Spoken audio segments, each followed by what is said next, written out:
joint and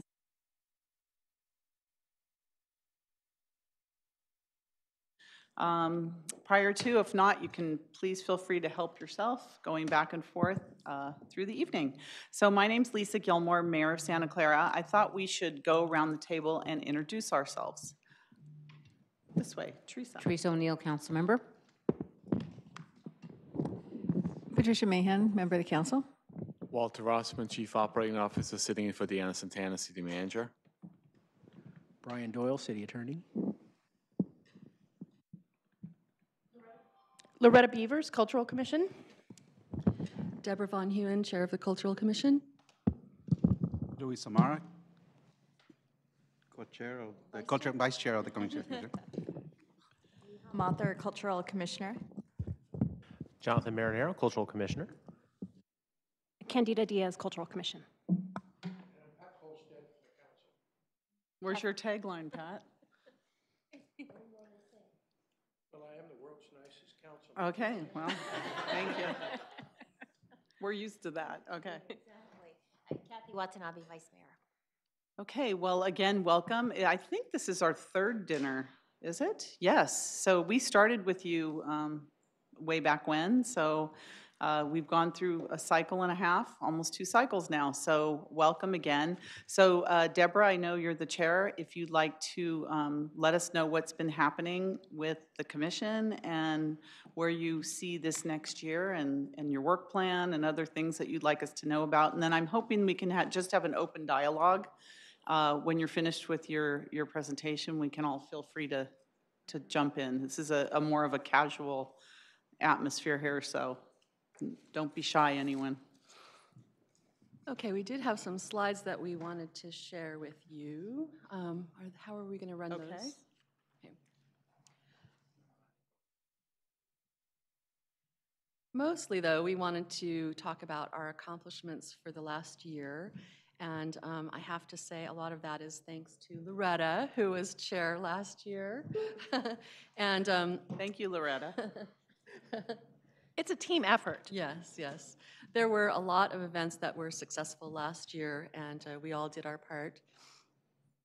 First of all, thanks very much to Louis and to Neha for the Friday Night Live events and the concerts in the park, all the event production, bands, booking of the bands, a lot of the PR, and social media. That was all thanks to them, and I think they were very, very successful.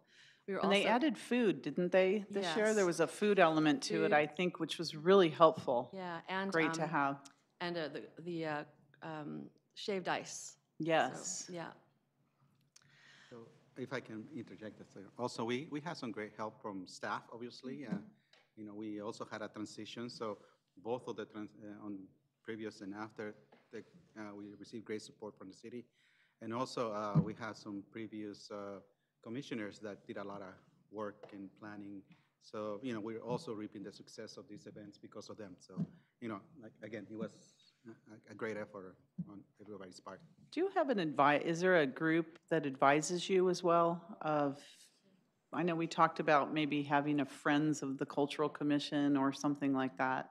You said there was previous commissioners and others that helped you. Yeah, I was talking of like Eversley, who did a lot of the planning before and selection of the bands. Okay. You know, his work kind of, you know, spanned almost like a year and a half, right? Because we do everything pre-planned for, yeah, a whole year and a half in advance. So. Okay, great. We also, for the first time, did a Halloween house decorating contest. That was a lot of fun. We don't have that on the books for this year, but I think it was something that just brought, you know, lightness, and a lot of the community turned out for that, and they were really involved. Also, yeah, just to add more focus on that, we decided that we wanted to do that every other year because you guys, well, the city has the Christmas decoration. So it was, and also because of the transition, there's a lot of work that goes behind it. And mostly Parks and Recs runs it, or, you know, this, somebody does all the running behind it. So, we wanted to do it every other year, so. Yeah, maybe we can turn it into a Halloween/Denali decorating, because it seems like a lot more folks are, see the decorations for Denali. Good idea. Well, I know there are going to be some disappointed people because I was just saying to Loretta, I've had people reach out to me already asking about whether there's going to be a Halloween contest this year. Yeah, they wanted to put their neighborhood into a contest. They suggested, how with the Christmas decorations, we do individual and then there's a group, a block. And so they were suggesting the same thing for Halloween, doing the same thing. But if it's every other year, well, I'll just let them know. I think partly it's a very new program, so we have to do research into the logistics of it.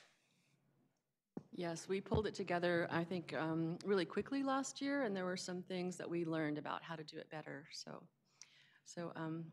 And the other thing that's an every other year is the sculpture exhibition.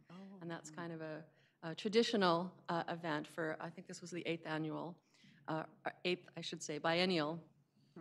So we don't have one planned for this coming year, but we'll have one for 2020. And we'll have more time and again, learn from best practices for how to do it even better next time. Maybe we can get something from you that says when we're going to have these contests or exhibitions so that we can put it out at least on our website and shoot it out there. So if, like Vice Mayor said, people are expecting to have this, and at least we know, okay, it's every other year, and every other year is the Halloween, and every other year is the sculpture exhibition. Yeah, okay. And The so they Cultural know. Commission does have a Facebook page, doesn't it? Yes, Yeah. yes, Just we in do. one spot so Yeah. they can Yeah. see. Yeah. Because you have so much going on. Yeah. There's so much. It's true. Right? All of our No, it's accomplishments great. here. It's really great. So we had 23 sculptures that were the finalists, or the semifinalists, I should say, in the sculpture exhibition. And we had a very small artist reception for those semifinalists here in the City Plaza.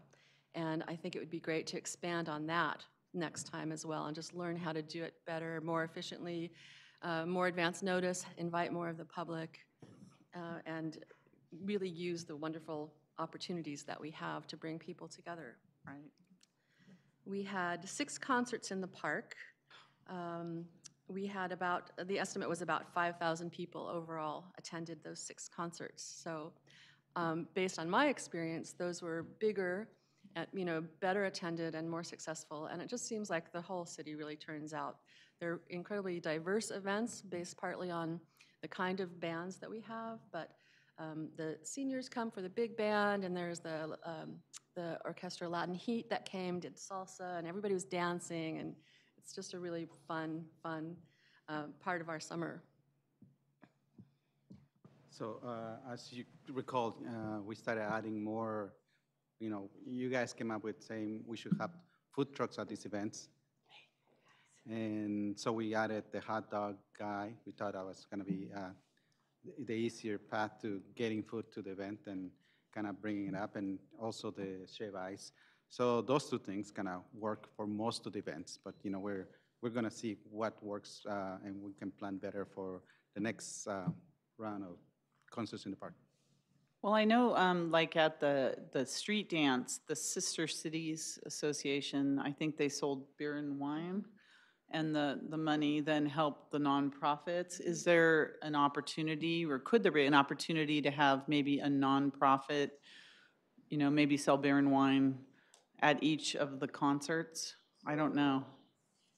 I don't know what the rules are in the park and all that, but, well, we do have our Arts and Wine Festival this weekend, so I think it might be allowed, but is there an opportunity, depending on the band and the time of day? Food.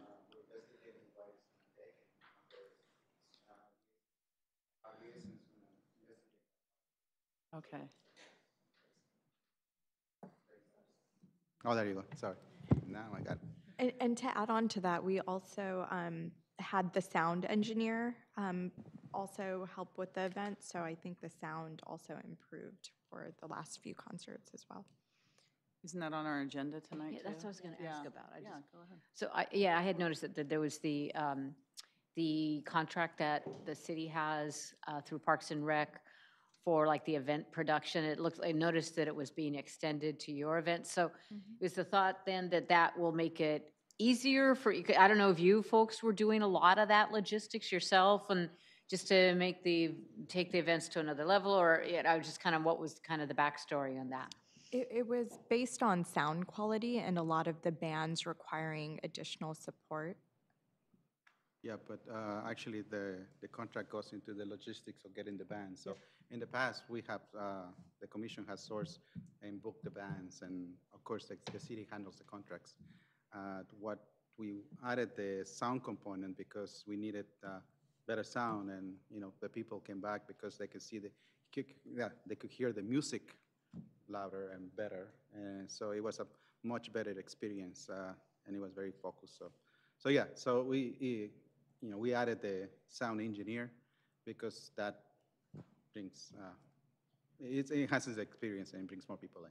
Right. Acoustics there are not good, and I mean, having the sound engineer just greatly improved the quality of the bands, even from last year when we didn't have a sound engineer to this year. And so will they be selecting the bands going forward, or will you still select the bands? Well, the proposal is to give us a list. We tell them what kind of bands we want, A list or B list, or if we have somebody that we see that it's a good candidate and a good fit for us, then we can choose that. But yeah, we get a selection and we choose from them. Okay, great, thank you. Yeah, I would say we want to make sure you have you select who you want, since you're out there and you have the experience with the community selecting which bands you want. I believe that the sound engineer also made the bands happier, so they were, more So you have pleased more with of the a selection venue then. and, more likely to come back. Okay. And previously, Eversley had sort of done half of the job of what the sound engineer does. He has the knowledge of the local bands, just like the sound engineer does. It's just Eversley didn't have the technical skills, but having this sound engineer, having both the knowledge of the various bands of the area and the technical skills is a really great package for us. There have been really great selections on the bands and very popular with the community. You've made some really great choices. Okay, good. Anybody else? Hey, And I want to mention that Harbir Bhatia is here. Hi. want to introduce There's food yourself? in the back too if you want to help yourself, and drinks. Okay, okay. And Madam Mayor, if I may interrupt, I do want to introduce the Parks and Rec Department over here, Jim Teixeira, Director. And Jim, if you could introduce your staff members, please, because don't pretend that we'll know all their names. But it's just a moment before you do that. As part of the budget process this year, the council approved to move the actual support for the Culture Commission to the Parks and Rec Department. The reason why we did this because of the synergies you just talked about here today. Parks and Rec organize a lot of events throughout the year, and they understand how to do this. The manager's office does not know how to do that. We know other things, hopefully. So therefore, Jim was very kind with his staff to take over the responsibility for supporting the commission. Okay. And do you mind introducing your staff, please, Jim? Sure. To my right, Sherry Fulk, who's our management analyst, all things budget and numbers and those sorts of things. You have Kim Castro, who's our recreation manager. And then Maureen on the end is actually our direct liaison to the commission. And so we try to work together as a team, bring the different expertise that all of us have to the Culture Commission and the events and the building of community that they do. We think it's a great fit, a great match, and it's also a great challenge because there's a lot going on throughout the city at the different parks, and certainly with their events, majority of them are in either Central Park or at other of the facilities, but we're there to provide support as we can and work as a team with them. I saw a difference at the street dance. There were more elements of play for especially the younger children and others, and I know that was probably a parks addition or recreation addition to the event, and I think it just made it that much better. And the art wall, where did that come from? That was Oh, very interesting. That was somebody I know from the Burning Man community. Uh-huh. So it was something that obviously is so interactive and such a great opportunity for everybody to get involved and create something that reflects our community. So Where is that now? Where is it? going to be installed, hopefully at the Art and Wine Festival this weekend. Oh, great. It's just being taken off the frame and made ready to be portable. So it will be back. That was a hit. Yeah. Oh, and Big hit. actually, this is my favorite picture. In front of the art wall. So will people still be adding to it at the Art and Wine Festival, or is it just It's for just show? for display, but Okay. certainly we could repeat that. We could do something like that. It was not really that expensive to do, and it's something that we can either hire the same artist back to bring the canvas and the paints, and he has the whole setup, or find a way to do it ourselves. Yeah, it was very popular. I didn't know if they finished the back of it. I No, felt like it was, the just the back was front. available, so. It would be if we could figure out a way to flip it over, and I don't recall that the back had the stencil on it, so it would need Oh, some okay. prep. But yeah, it would be possible. You know, actually displaying the wall, it brings some challenges because we had to secure it and, you know, things that the staff is looking at it right now. So for displaying purposes, it's a challenge. So it will just be displayed at the Arts and Wine Festival? Is that it? Well, no, we actually intend to have it displayed for a period of time at the rec center and then at the senior center. Oh, good. Okay. So it's going to be somewhat portable. Instead of being on a canvas that has to be on the wall, it's being fitted with some grommets and pole pockets, so it can be, you know, erected and put away and brought back out on certain occasions. There's so much to look at on that wall. I It was, know. people were so creative, young and old. I mean, it was just fantastic. And it really was, I felt, a reflection of our community, the things that people were writing, Right. the things that they thought represented home or community. It was just wonderful. So we noticed that the water truck was there, and also this library on wheels, and the amount of people checking out books to me was The bookmobile, incredible. yeah. It was a lot. It was quite a lot. So, you know, another takeaway that we got is that the more activities you have with the children, the more the people stay towards the end. So, you know, sometimes by 8 o'clock, 7:30, people were beginning to leave. This time it was 8:15, and still it was packed, and there were children all over the place. So, you know, by being able to accommodate and put more activities of different for different ages, and we also had the cosplays walking around taking pictures, right? So, yeah, that was fun. that was a great component. That was what's the store? Well, they came out and Elusive Comics. Elusive Comics. There, you go. They. Between the Parks and Rec Department and us. I mean, I've told this to Kim, on like the middle of the street, we were dancing, and I just gave her a hug. I said, look, you know, there was such a stress on us in the last 2 years that it was really, you know, everybody trying to do their best job with what we had to work with. And just because they come with that expertise, it has just reduced so much stress off of us. And I think that's where, you know, having the right synergies makes such a difference. And I again come back and say thank you for that, because it's really allowed us to focus on other qualities and have them help us scale and improve the quality of the program. And it was such a good turnout. It was like probably the best ever, I think. It was a really wonderful experience. If it's any indication, I know Sister Cities ran out of beer and almost ran out of wine, so I think that's a good sign. But also, you have built it up over the years. I mean, you have to start somewhere with these events. When you have them the first year, you're going, oh, there's only a few people here. But year by year, it became, you know, much better attended, and people were excited about it, and up until, you know, this year, and adding all those other elements. And I know that we talk about placemaking in Santa Clara and what makes a place, and that was a real place. They call it the power of 10. If there's 10 things to do in the place, and it all comes together like a jigsaw puzzle. And I think, you know, throughout the years of everything that you've built up to make it successful, this was, you know, I think the best year ever, built on, you know, what you started. So it was really fun. one last point on that one. I had the ability. Sorry, I had the ability to talk to a couple of local restaurants, and the Fall Place is always eager to participate, and so was Señor's Pizza, or what's yeah, Señor's Pizza. So they did well, and their participation, they were happy to talk to us about what they were expecting, and they wanted to participate. So that was nice. So I just think it should be longer, because people are just really starting, and then we have to cut it off.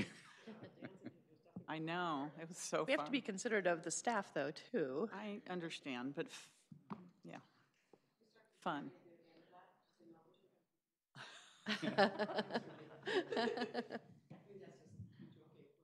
Yeah.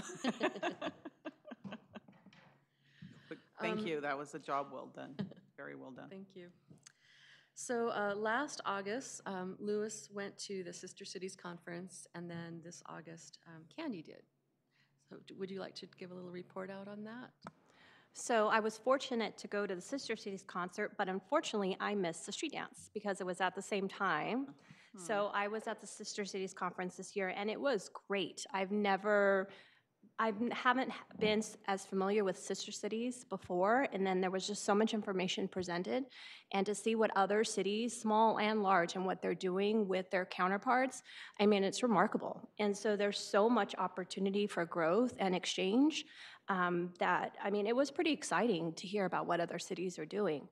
So I don't know how we incorporate and do some of that stuff here, but it was a great conference. I mean, and they even said that this year was the most well-attended, and they had the most people there, and they had so many people from international cities, mayors and things like that, so it was great. It was really good. in my experience, when I was attending, I met 3 great people from the city over there. Yeah. So actually, it was you and Debbie. And,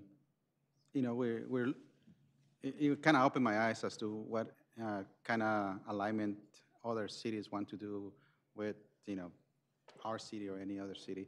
And, we're looking for opportunities where we can intersect, with the Cultural Commission and sister cities, so we can kind of do that cross marketing and promotions of the events. So, it's something that we continually look at and we explore. So it's a work in progress. So I know when I met with Jonathan before he was appointed to the commission, he actually had some really good ideas about how to reach out to our sister cities and incorporate, some ideas with the Cultural Commission. So hope you're sharing them.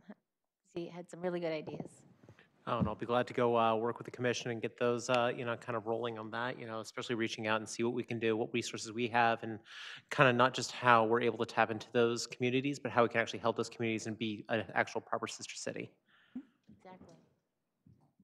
When I was in Virginia Beach last year, I think, and Lewis was there, I was on a panel too, but I met so many people that they were so excited about Santa Clara. We could have walked away with 25 sister cities if we wanted. They all want to come and be friends with us and partners. There's, again, as Candy said, there's so much opportunity for us. We just have to corral it in a workable plan. Right. And not forgetting the sister cities that we have, because there's also opportunities to do things with them as well. Yeah, I think the Sister Cities is a great opportunity just to embrace both the diversity of our culture and our current residents, and celebrate, the bonds that they have to their homelands. So we're going to look at kind of changing our involvement a little bit in Sister Cities. We might not be attending their meetings, for example, but we very much want to find the right way to partner with them. Right. And in June, I went to the Americas for the Arts conference in Denver, and that was a wonderful experience, I have to say. There's so much public and temporary art in Denver, and I think that part of it is because they have an art impact fee.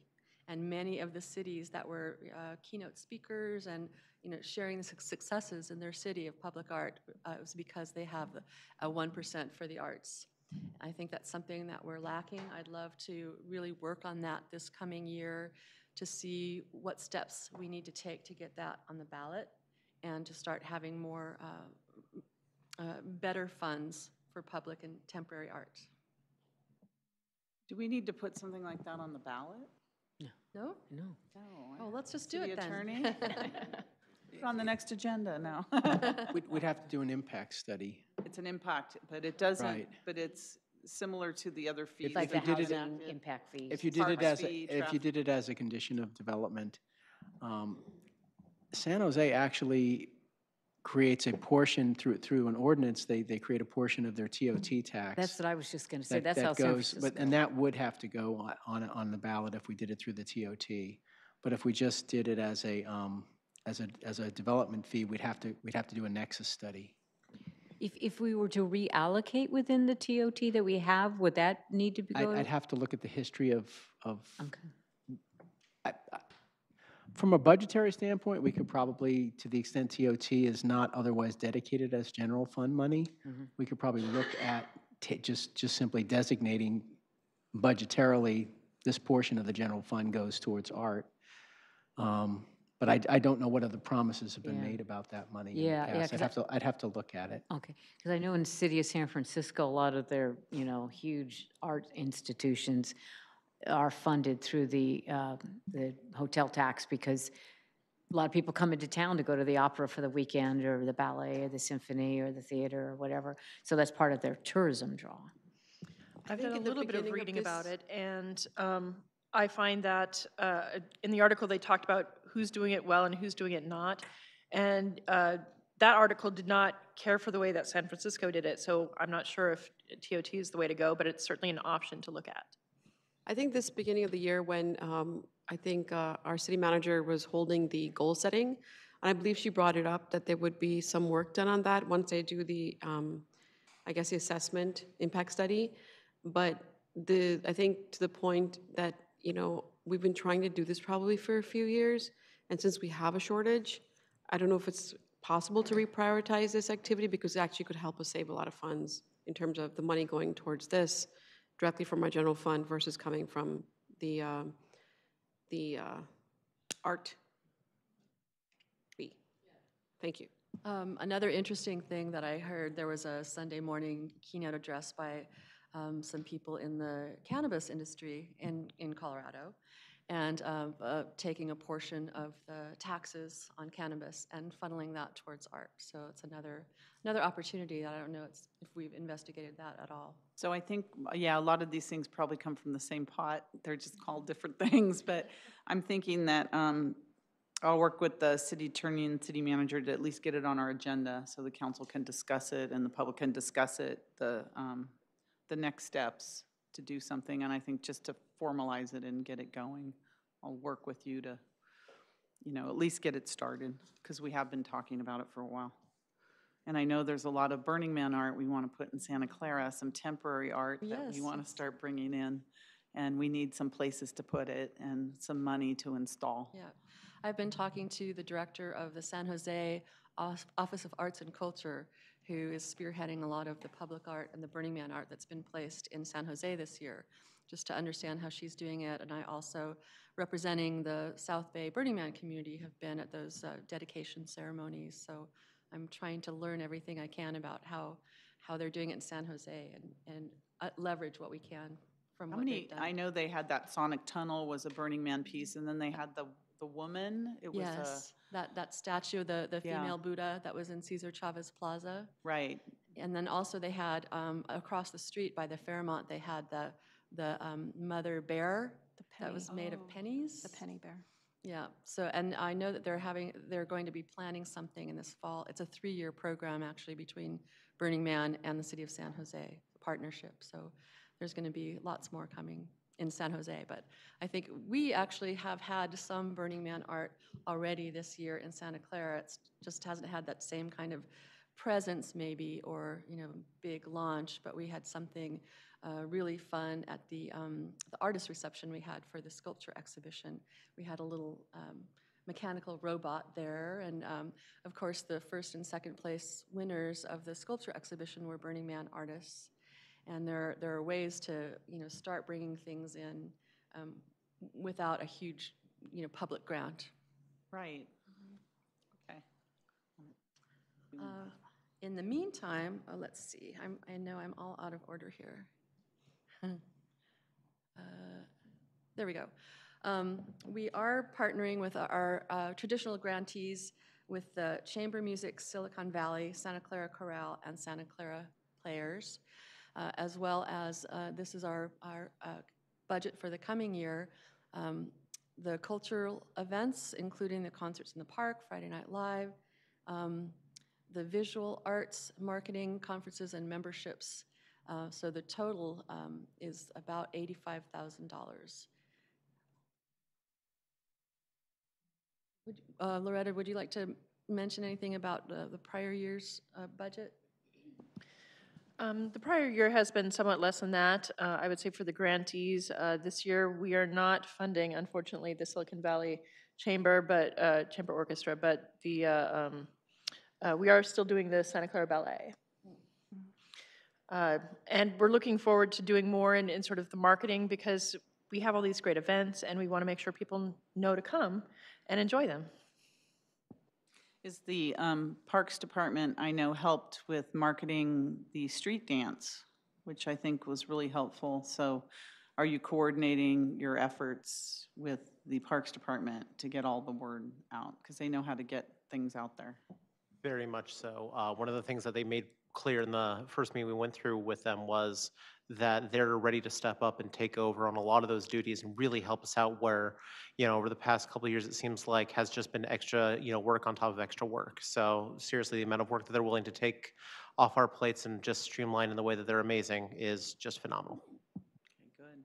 Yeah, and then Louis and I met. We had already a planning meeting for our next year, and so we actually met with Park and Rec. So we went through what events we want to hold, like the concerts in the park, and and we want to make sure we don't double book bands for different events, and we want to make sure that we're all doing a great job cohesively for the city. So that was basically what we already started doing for the next year, to make sure there's no overlapping of any events or anything like that. So it's very helpful. And because then we're doing cohesive marketing, like putting all of the concerts together and marketing them as a series, which we weren't doing before. And then also doing that with the Friday Night Live events, also doing that as a series. And because we're working with Park and Recs, we do have the opportunity to host events at different venues. So instead of just hosting it at the park or at the Triton, we may have, there's a possibility of doing it like at Santa Clara High in the auditorium, or just utilizing the different facilities that the city has. It's going to make it, I think, bring more people in through the city, and then make sure that we can move around the city. So we talked about incorporating events in Northside and doing that kind of a thing to make sure that we're hitting all the different locations within Santa Clara. We also found out that there were so many different. Javier, can you go in your microphone? Yeah. There were so many organizations that are doing similar things, and I think this allows us to have a unified calendar. Whereas, one thing Kim mentioned the first day, I think, was that, instead of doing this many of the same thing at the same time, because even the library, for example, has similar events as we do. So I think having that unified calendar is going to really help us be very effective in using the funds, and also making sure that we fill in the areas where there's an opportunity versus continue to do things that are already happening anyways. So I think that should be really good for our residents. And to add on to that, one of the biggest differences we've seen is for grants, it's not just giving money. A lot of the local organizations want marketing support, want more publicity. So actually partnering with Parks and Recs on how can we provide that for events that align with our goals and the mission for the commission. So that's a great way to partner without having to provide dollars or additional staff resources. And so it should be a little less heavy lifting too for us. I think another success this year really is building our social network, our Facebook page, and both the Halloween house decorating contest and the sculpture exhibition. We were trying to channel people to our Facebook page, get more people there so that we can use that and leverage that in the future for other events and more publicity. So yeah, good job. And I think something that we really noticed a difference at our last monthly meeting is we had so many presenters from different organizations actually coming to our meeting and asking for help. And so we're realizing that it's really corresponding with the proclamations that you're doing at your city council meetings, like from Muslim Awareness Month and things like that. So they're actually approaching us and saying, okay, so we've already gone to city council, we're doing this, what can we do to promote our events with the city? And so, I mean, I think this was the first time since I've been on the commission that we had so many presentations. I mean, I think we had like 5 or 6 at our last meeting. So it's a big deal. So they're actually saying, okay, we need to work together. We need to promote this. How can we do it? So we're really realizing a difference in how it's moving going forward.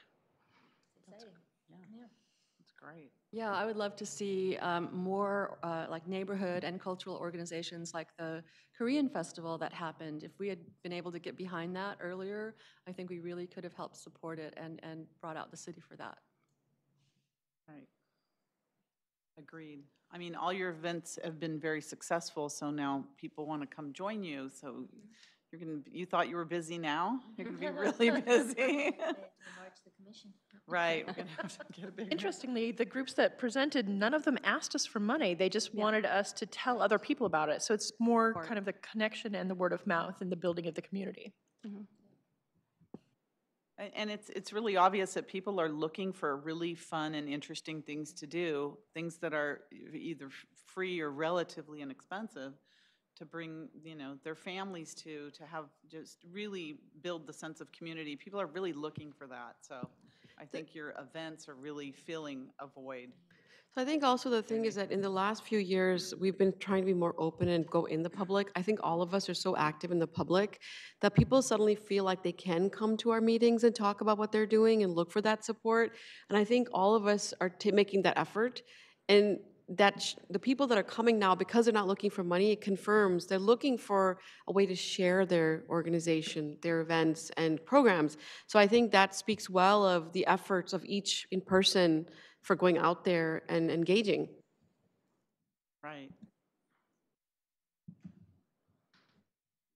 Anybody? Okay, so I'm going to move on and find the slide that has our goals. Sorry, I'm so out of order here. But we have done some work already on our goals for the coming year to host and enhance the multicultural events and to really amplify those, to make sure that our residents have the opportunity to celebrate the cultural diversity that is so much a part of our identity as a city, to develop and encourage interactive art, temporary art, performing art, cultural events, and public art, to raise visibility of commemorative months. And I think it's been great to mention those in city council meetings and just to make sure that, again, we are behind things like the Muslim Awareness Month and enhanced communication and media strategy. So we, for the coming year, we're looking at doing 4 Friday Night Lives, including tentative performances by Los Laurales, thank you, and Mariachi, Tabia I'm sorry?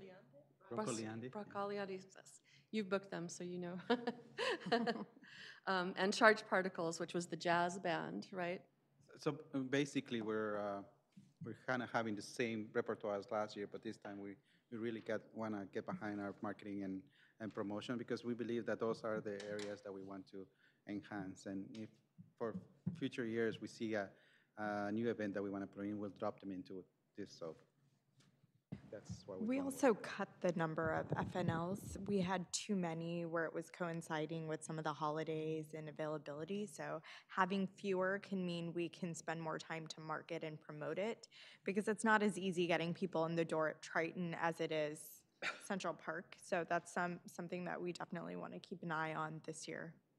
And having access to new venues where we can actually do, probably not the power of 10, but the power of 3 or power of 2, where we have, food or drinks, with the events. That is what we're kind of focused going forward. And staff is looking into the newer venues. For example, we're looking into the Mission City Performing Arts Auditorium for November. Yeah, so that they're all excited about being able to perform there, because we were kind of running out of space at the Portuguese Hall, right? Or, something that the Triton cannot accommodate because of the number of uses or the type of music that we want to have there. So again, I think the other thing is that we didn't put it on here, but we want to make sure it's not, for whoever's watching and for the record, that though the diversity of location is not on here, is definitely very cognizant of the fact that, Kim and the rest of the team have been very cognizant of the fact that we want to bring more content and more programming to the north side because there's been so much input and feedback that we should. But now that we have access to more venues, we're definitely going to make sure that effort is still made. It's just not listed there, but it's understood that that's something we still have to do. We also have that theater at, is it Oracle? Is that what it's called? Yeah, I think we discussed that at our last meeting, but we're trying to figure out how we get access to it. Okay, we ought to look, that's another one of our contracts we have, that we're supposed to have access to that. And I thought we brought it up about maybe a year ago. Yeah. We started talking about it. Patty, do you remember that? Oh, yeah. Yeah. It changed, I think, when I had to say, but we when didn't our change on friends our from side. Redwood Shores took over. But we didn't change on our side, we the didn't change on our agreement, so that's, you can't, they just It's a can't make changes. condition of approval. so Yeah, they it gotta was do a something. condition of approval. So, and that's a beautiful theater. Yeah, I think we Beautiful. want to make sure that with all this momentum we have from the concerts in the park, when it gets cold and starts to rain, that Have there's still an indoor. opportunity for people to come, and we continue to build on that so people know that they still have events that they can attend that are just as fun and bring their families and have a great time. What about And- I'm sorry, the Spartanburg Theater? Is it the Spartanburg Theater in the Convention Center? I know that's where the ballet is usually performed, Betty but Hanks. what The is? Betty Hanks Theater. Betty Haynes Yeah. Theater, okay. I don't know why I call it Spartan. Yeah, I mean, do we know what's required, to use that facility? Or, I mean, is it a venue that can be used for I don't any of know if this? we've investigated it, that in terms of price and, Mhm. partnership with the convention center, but it's certainly another great venue. Oh, it is, yeah. I know the Indian community in Fremont use it They like use at it all least the once a time. month. I told them we need to, join our borders just because they're here like every month, which is wonderful. And they have great events there, so Yeah. we utilize it ourselves. We're also looking at least possibly the first concert in the park next summer can be in the north side. Doesn't all have to be in Central Park. So maybe not to the extent of a street dance on the north side, but something where we can bring some of that energy to a park on the north side. Is there a reason why, I mean, the Triton Museum location and those grounds are really beautiful. Is there a way that we can, and I'm not asking for solutions now, but have more events there, outdoors in that setting, and maybe attract more people to the museum? I think about that all the time in terms of what a great location is. There's parking there, and I think that would actually be a really good thing to reach out to our sound engineer about, because there's a lot of things that go into concert planning and such. Having the parking, amazing. Having the area, great. But having a place where we're able to have a concert and not have it just get washed out because of things would be, once again, a great use of the sound engineer and being able to go take them out to the fields next to, say, the Rivermark Plaza and, see what we're able to work out there so that we can have, a little bit more of a distributed concert in the park atmosphere. But there are times where you find something that looks beautiful and there's absolutely no way to make the sound past the second row. And so, especially, like an art festival, great. You can take that and put that at Triton Art Museum easy, but you got to make sure the sound works. So we did actually do an analysis at the Triton. I thought something. We were doing, I think we were trying to do Celebrate there. At that time, it was called a different name, but it was International Fellas Festival. Right. I think that was 2017 summer.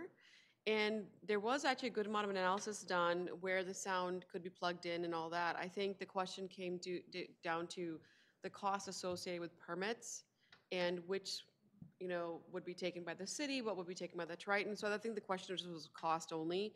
But absolutely, as a venue, they're very keen on bringing more engagement, and they have a perfect grounds to do that. And not only from a concert in the park, but even to have booths and things of that nature. They've done it in the past, and I think they're thinking to do something next year as well anyways. Yeah, they Right. actually came to our meeting last month and actually had a couple of proposals to partner together next year or the year after. Yes. to see So Here, actually. yes, rather than being limited by how often they're booked for weddings and other, other events, they actually came to us because they want to hold a 2-day art festival in June. So they came to us because they want to partner and get public art or temporary art, and have the Cultural Commission bring that synergy with art. Music and food, art, and there you go. Exactly. There's your exactly. event.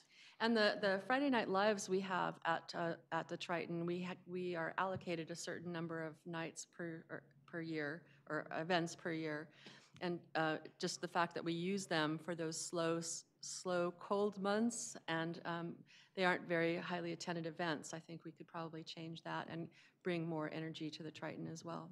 There's a sound issue in there too, when you're trying, I know, from all the leadership, Santa Clara and other things, yeah. I think it's also educating the citizens too, because I actually personally reached out to a lot of people in Santa Clara and asked them, do you know what the Triton is? And most people said no. And these are people who have lived in Santa Clara for a long time. So I think that was really telling, and I think it's really educating them that it's here, because most people don't even know that it's here. They know Santa Clara University, they know different places within the city, but the Triton was something that I couldn't get people to respond and say, hey, I've been there, or I've heard of it. I mean, that was something that I think that we need to work on as a group, is to educate them that the Triton is here and what events they hold and what they do and that kind of thing. I think would be very helpful. Right, it's a jewel in the city that we need to expose and have, and on a beautiful setting, Right. Yeah. So a couple other partnerships that are pending are with Santa Clara University. They're about to dedicate their they're calling it the Franklin Art Walk. And they have come to us because they want us to both help them bring art, and to, I actually am going to be there at that dedication event at a booth for the Cultural Commission. So we'll have a presence there. And then the Reclaiming Our Downtown organization also is very interested in finding a way to partner with us. They want to have their Parade of Champions next year, and just find a way to build art into the plans for the new downtown. Yeah, I'd like to use some of those, I think I said it before, some of the old trolley ties, and maybe have some kind of competition and think of some kind of sculpture or something that could be installed using some. So we've been talking a lot about the new marketing, and again, I want to thank the Parks and Rec organization for their help, because they've really exceeded our hopes and expectations. I know last year we asked for a lot of support in that area, and it's really come through in spades. So part of it is the consistent messaging and the frequency of the messaging, which the commissioners, as volunteers, don't necessarily have the bandwidth to every day, do something. But certainly, I think it showed a lot in the last street dance and the concerts in the park. Let's see. Anything else you want to cover here, Louis? I just wanted to bring some. We can request.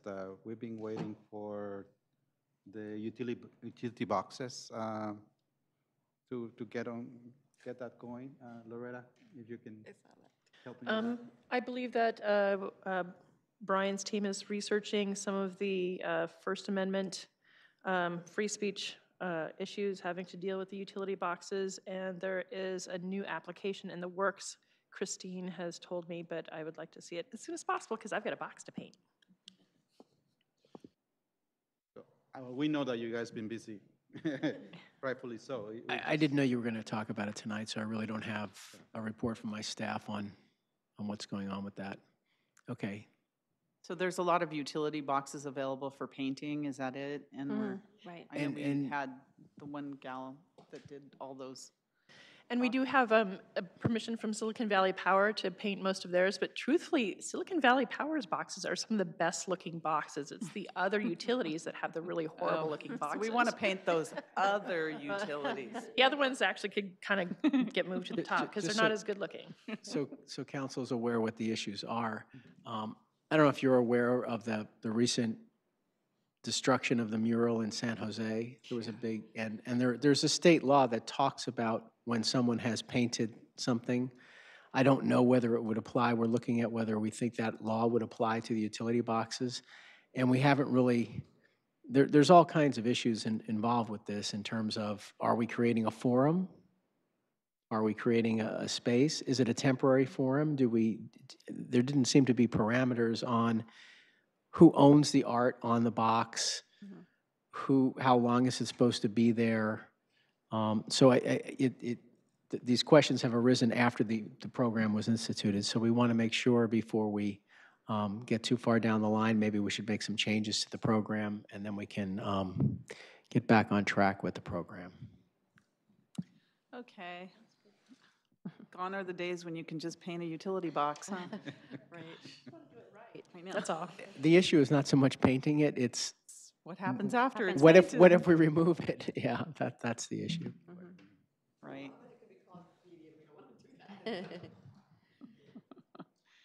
Herbie, do you want to make any comments about Celebrate and future plans on that? I think from the past discussions, I think the team has decided that it's best to merge. Thank you. It's green when Apparently, it's it takes me green. a lot of work to learn the most basic of function. Press the button. You're not alone. Go like this, you know. Okay, sorry. Yes. Beginning with too much of entertainment at the moment. Can you tell I've had too much coffee? Okay, so just a little bit. Thank God I'm not drinking that. So I think the question comes down to how do we maximize it, and I think I think there's discussions to possibly do a joint program with the Triton again.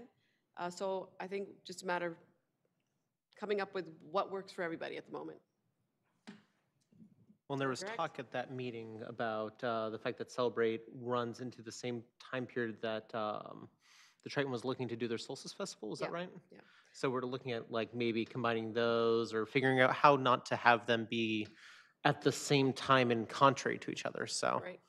Okay. So maybe they're either integrated or there are some components that are incorporated into the art festival by the Triton. But I think we have some work to do in terms of thinking about what's possible and what's not. So we're looking at coordinating that, I didn't know it was called Celebrate, coordinating Celebrate with something let's for call it the, International or Festival. something, Yeah. international festival. Yeah. With the Triton, an event at the Triton Museum and then having it at the Triton Well, so I think Museum that- property? Because I really I think like you're that right. property. You're right about that. I think that the question comes down to, though, in terms of for this year's scope, and as Kim pointed out right when we started, is that, you know, we really need to rethink about what we can do first in this new transition period for us as a year, and what's feasible with all the programs that are on the plate. So I'm just looking forward to seeing what we can come up with as a commission. But right now, it's just too up in the air to be able to define it, from what my understanding is, because they do have to look at all the other things that are happening during the year. So it's really the location, the time of year, which is most important, I think, the time of year, and then the resources that are available for that. Yeah, so I think Time. it's really going to depend on what can be done and where it can be done and when it can be done. And some So- lead time to be able to market it and Yeah. communicate it, because that's one of those events that, you know, may start a certain way, but then, you know, can. So that's why I come back and look to, I think, our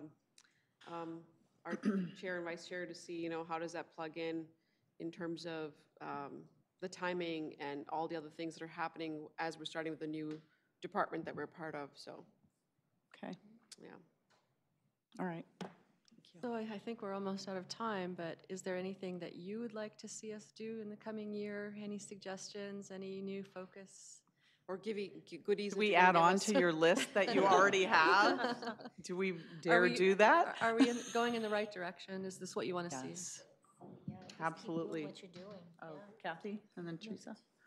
No, go ahead, Teresa. Teresa, Patty? Well, I definitely think this is going in the right direction, and, you know, as always, we're constrained by budget and staff and just your time also, but I mean, I definitely, as was noted, I think the community is interested in having a richer community experience rather than just, you know, all the kind of dreary stuff that goes on in most of our workplaces, you know, and all that. So they're really looking for a release and a way to express themselves and to come together.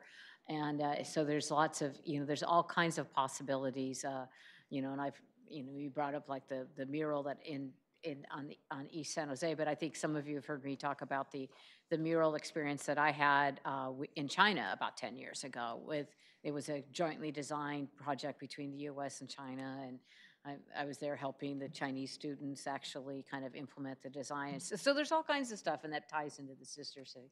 So I just think we really need to be as creative as we can and to enrich everybody's life experience. Yeah. Patty? I want to thank you personally because you guys are doing an amazing job.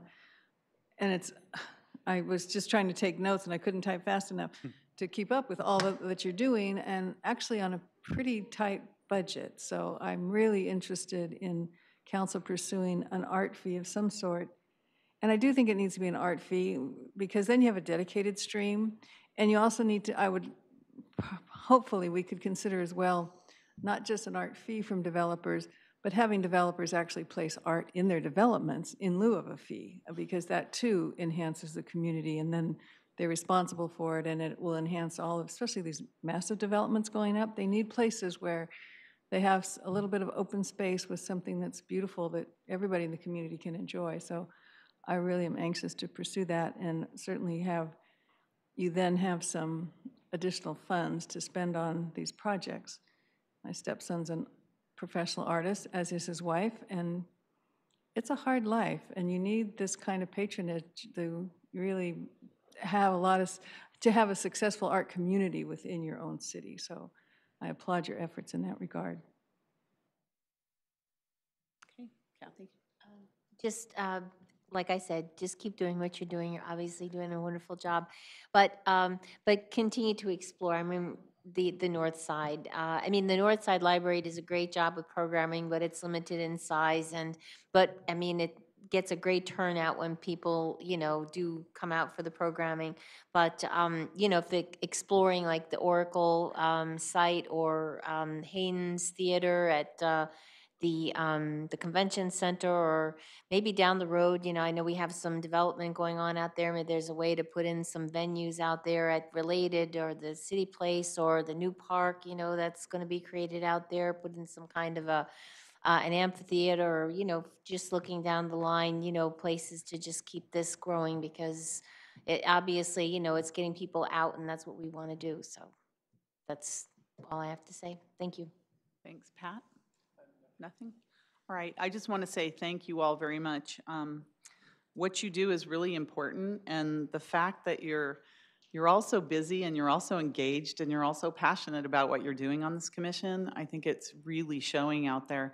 And as the life all around all of us becomes so busy and harried, and with traffic and jobs and the cost of living and everything else, I think people are really searching for a sense of community. They're really searching for connections. And I think instead of having the connections on the phone, to have the connections in person, and I think that's what you're doing for us.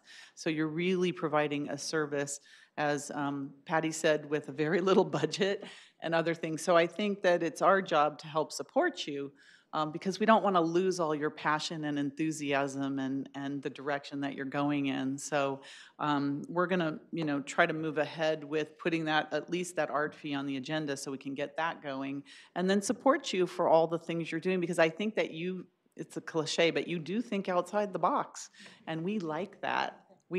So it's your job to really push us too, to help, see what your vision is. So thank you all, collectively and individually, for what you're doing for Santa Clara. After you have an event, and I read about it on social media and other things, people are excited for what you're providing, and you're also low key. You just take but you all did that for Santa Clara, and we just want more. So thank you, and we'll expect a lot more from you next year. So you've set the bar so high. Now you're climbing up there for next year.